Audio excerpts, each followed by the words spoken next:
The combination of pear and blue cheese is always a win. This is my go-to appetizer and elegantly presented snack when I go to a party and need to bring something delicious.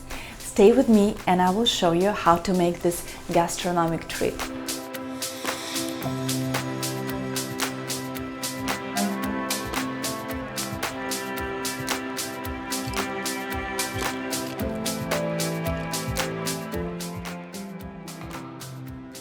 I've already shared with you guys the sweet variation of this galette with raspberry. You can check this recipe here. And today we're gonna explore some non-standard and impressive variation that is easier to make than you would imagine. In a bowl, we combine salt and flour. Add a few spoons of ricotta,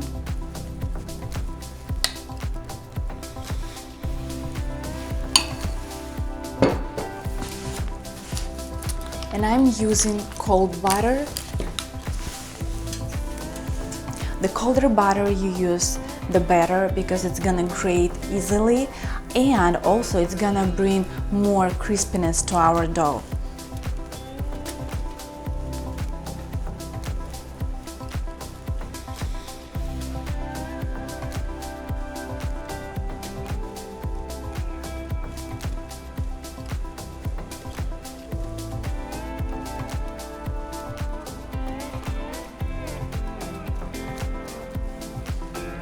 Let's combine everything together.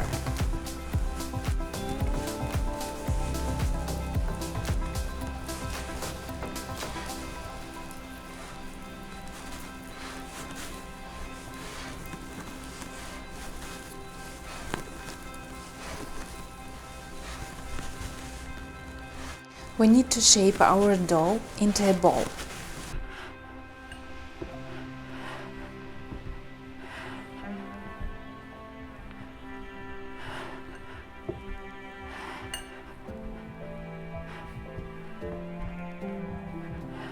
I customized this dough recipe according to my needs with so many tries and takes, and you won't find it anywhere else, but trust me, it's perfectly crisp and buttery at the end when you're gonna cook it. We're gonna use a parchment paper to roll our dough for transferring the dough easily on a tray later. Let's sprinkle our parchment paper with a little bit of flour.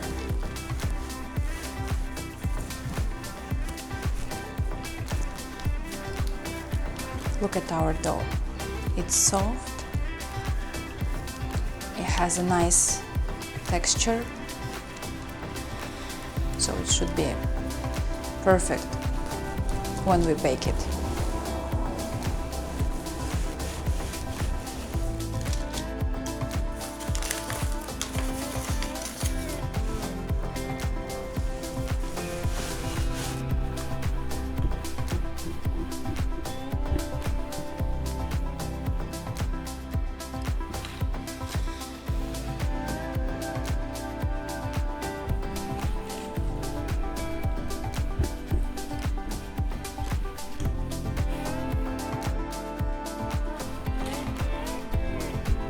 So it's ready. Now let's pull it on side while we're making our filling.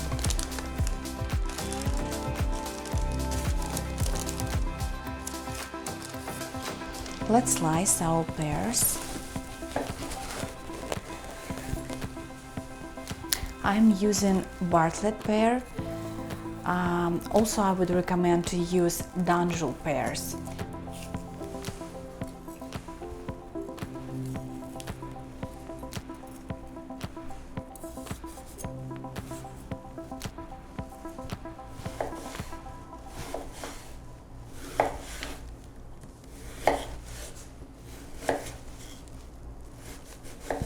Let's drizzle our pears with lemon to avoid them getting dark.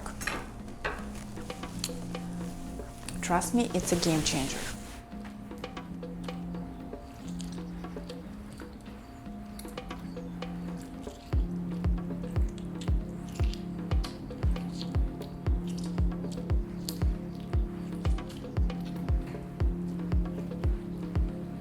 Then you're gonna have perfectly white pear galette.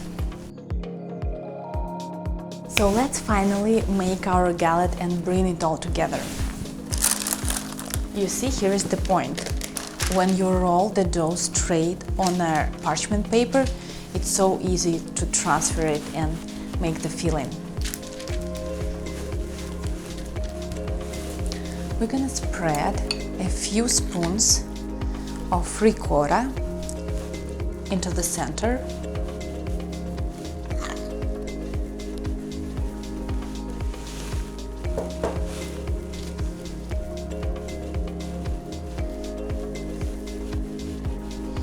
It's gonna be a really thin layer, just for taste.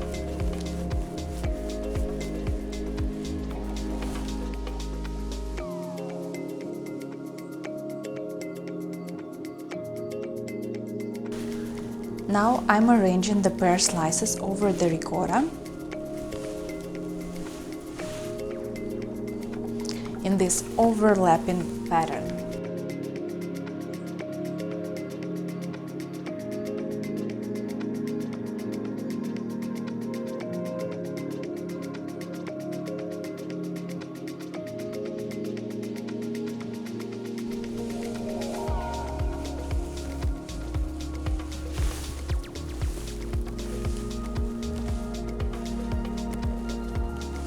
For this recipe, I'm not using any sugar, so I'm gonna leave it as it is because the pear's already sweet. But at the end, when it's gonna be cooked, I would prefer just to drizzle it with a little bit of honey to bring this extra sweetness. And now let's fold the edges over the pears.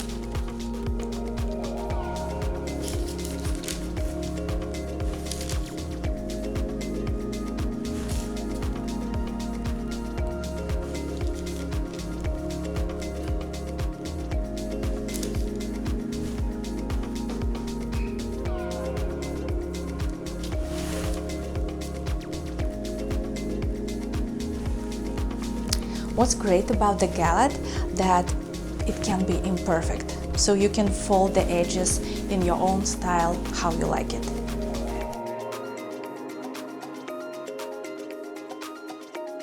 Our second key ingredient is the blue cheese. So you can use different types of blue cheese, like gorgonzola would work great in this case, but I would like to go with the creamier texture. That's why I'm using cambazola. It's a soft and creamy variation of gorgonzola. My suggestion to you guys to put a few pieces on top of the pears in the middle of the baking process, because you don't want it to over bake and over fry the cheese. You still want to have this creamy and soft texture at the end when our galette is ready. Let's transfer our galette to the baking tray.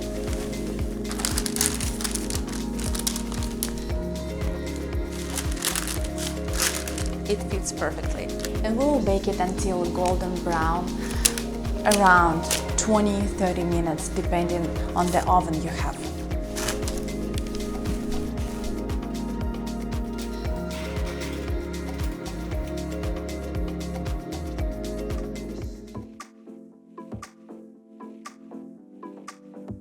So this is the time. The galette is ready and I'm so excited to try it. But first, let's sprinkle it with a little bit of a pecan nuts.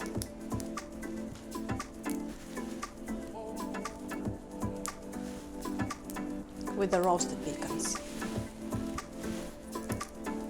for that extra crunch.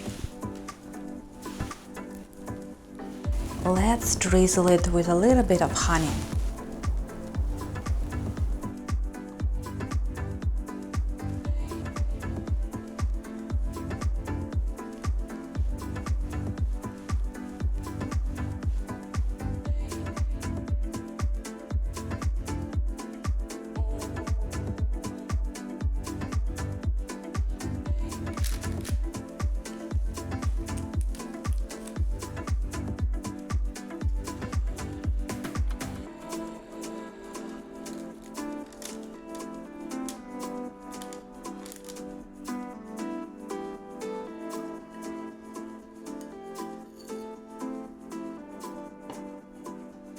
let's try our pear and blue cheese galette.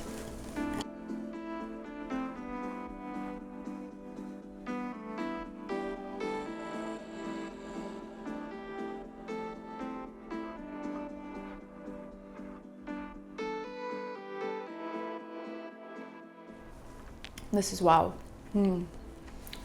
The pear's gentle sweetness perfectly balances with the creamy, sharp blue cheese punch.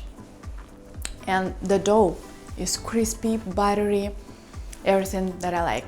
Perfect. This galette proves that cooking doesn't have to be complicated to be delicious. I hope this pear and blue cheese galette inspires you to try something new in the kitchen.